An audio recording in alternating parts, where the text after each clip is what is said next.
Who'd be interested in watching Conor Benn against Eubank Jr? What, the fight that broke all records for the highest grossing event ever at the O2?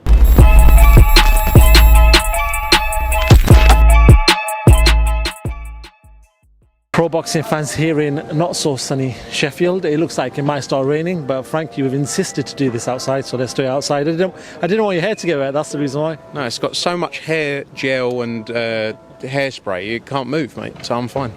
Let's talk about why we're here. Dalton Smith, Sam Maxwell has been touted for, to be a big fight for Dalton in his stage of his career. At this point, obviously you'll have a plan.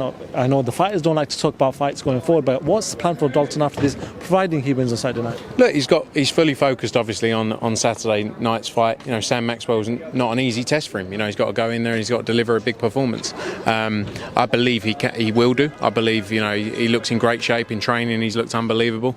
But I think for us and from Dalton's perspective, he wants to move on to those next steps now. And world level is definitely his aim after this, and get moving into those types of fights. But first things first, he's got to get past Sam Maxwell in spectacular fashion, and that's all he's focused on right now. In regards to Saturday night, obviously one of your rivals has got a show on Saturday night, Sky Sports in Boxer. We're just going to have to get used to this life, aren't we? With clashes going on, with this sort of life, because 4 promoters, 4 different broadcasters, it's just life, right? Yeah, look, it's never ideal, but you're probably talking about 60 to 70 boxing shows a year on various platforms amongst those 4 sort of promoters, and we will obviously always try our best, but at the same time it's just not always possible. This fight that Sky are doing, it was supposed to be Eubank Smith was supposed to be in June, I think. We'd announced this for July 1st. They rescheduled that fight for July 1st. That fight got cancelled. They kept the undercard on, and fair play to them, because the fighters, have been training, and working hard for that. So fair play. We've all been in that position where the main event comes off, and it would be very easy to say, let's just leave the show completely. But yeah, we are going to have to get used to it. We will always try our best, but that's just the way it's going to be. In regards to boxing in the UK, there seems to be a little bit of a lull. There seems to be not as much attention as there has been previously. We've seen some good years of boxing in the last couple of years. At this present time, looking at views and everything else right now, it seems that British boxing isn't getting what it used to get a couple of years ago. I spoke to Colin Hart yesterday, I spoke to someone else yesterday in regards to this.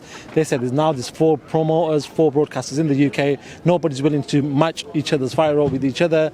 Is that the case? Is that why we're seeing possibly a little lull in British boxing right now?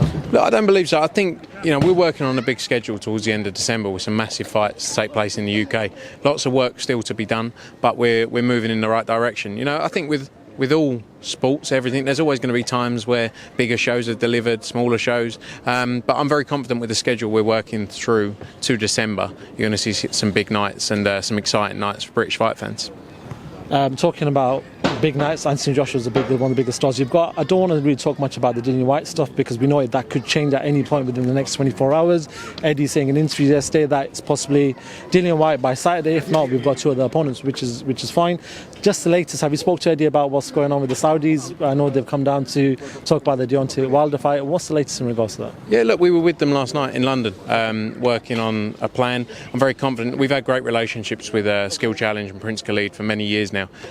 Delivered some brilliant events there, and they're completely motivated to deliver this Deontay Wilder fight. Anthony Joshua wants it, Deontay Wilder wants it, and I believe that fight happens.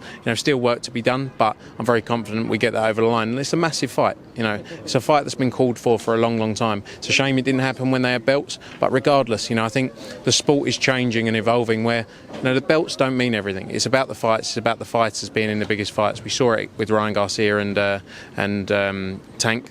And it's the same with this Joshua Wilder fight. It's huge, and I believe it will happen.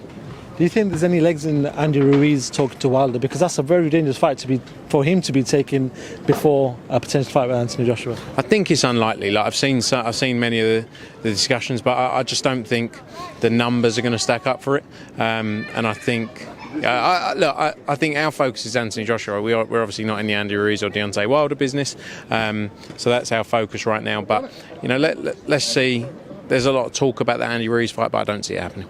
I spoke to Frank Warren yesterday, and we spoke about obviously Tyson Fury and everything else. And I know you don't want to talk about Tyson, but we talked about the whole Dillian Whyte, Anthony Joshua fight, and then Wilder, which is the reason why the Fury fight didn't happen.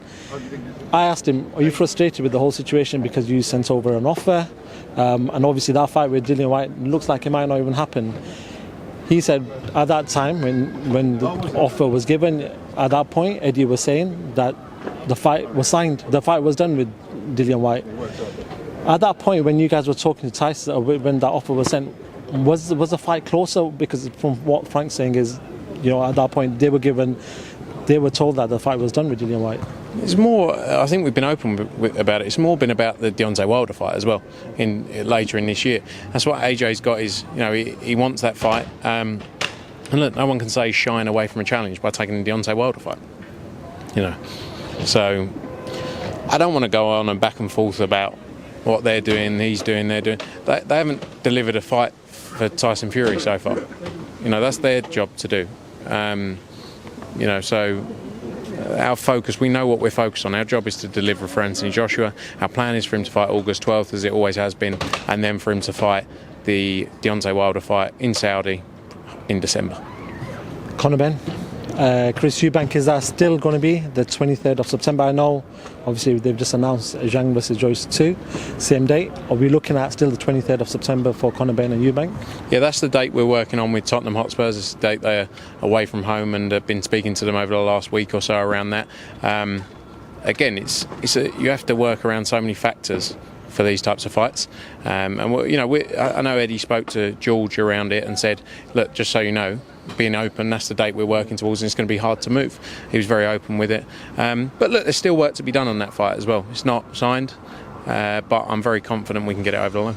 Is the work that needs to be done, is that because Chris Eubank potentially in talks with Liam Smith, he still talks about that happening on the 3rd or the 2nd of September? Is that the obstacle in the way right now? Look, there is still I'm sure there's discussions around that fight, but it's by no means done. He has no contract. No one has any contract for that fight. The focus is I think in everyone's mind the Conor Benn fight is so much bigger, and that's nothing to take away from Liam Smith. It's the fact that that there's a lot of intrigue for Chris Eubank Jr. against Conor Benn, and there always will be. But right now it's such a bigger fight. I believe it sells out Tottenham Stadium very quickly, and I know all sides are very interested in trying to make that happen. That doesn't mean that if the Benn fight doesn't happen, the Smith fight can't happen. That's still there, I'm sure. But my focus is trying to make Conor Benn against Chris Eubank Jr. Currently, nothing signed on any sides, so we'll see what happens. Actually, I spoke to Frank yesterday about the clash, and he said who'd want to watch Conor Benn and Chris Eubank. Frank's saying Conor's not the best in his division in Britain because he's not a British champion, and Chris Eubank's lost on the way. Whilst he's got two heavyweights who are going to fight and be in the WBO mandatory position to fight for a world title. Has he got a point though? Who'd be interested in watching Conor Benn against Chris Eubank Jr.? What, the fight that broke all records for the highest grossing event ever at the O2, including any event, not just sport, music, everything that's ever been at the O2, sold out in minutes. Who's interested in it? I don't know, mate. Maybe we're in the wrong job.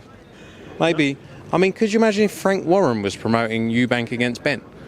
It would be the biggest thing the world has ever seen. But, it's him spinning his narrative of no one's going to watch that because we got Joe Joyce against Zhilei Zhang. I love Zhilei Zhang. I don't really know Joe Joyce too well, but come on. Final one for myself. August 12th for Anthony Joshua, actually. Is that going to be at O2, or are you looking at a stadium for that? Because I think somebody was mentioned that it is actually, Dillian Whyte was saying in an interview, that's a stadium fight. We booked the O2 for it. So if Anthony, with the plans we have for Anthony Joshua to return on August 12th, it will be at the O2. Frank Smith, always a pleasure to talk to yourself. We did survive the rain, and your hair's looking good, so... I know. So is yours. No, I've got no hair left, mate. Cheers, top man.